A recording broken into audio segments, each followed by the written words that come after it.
நண்பா, வெற்றி கண்ணமறைக்கும், தோல்விதான் கத்துக் கொடுக்கும். நாம் எப்பவுமே ஜெயிக்கிறதுக்காக விளையாடணும், அடுத்தவனை தோக்கடிக்கிறதுக்காக விளையாடக்கூடாது.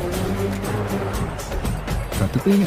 நாளை நாளை நாளை என்று இன்றை இழக்காதே, நீ இன்றை இழக்காதே, நீ இன்றை இழக்காதே.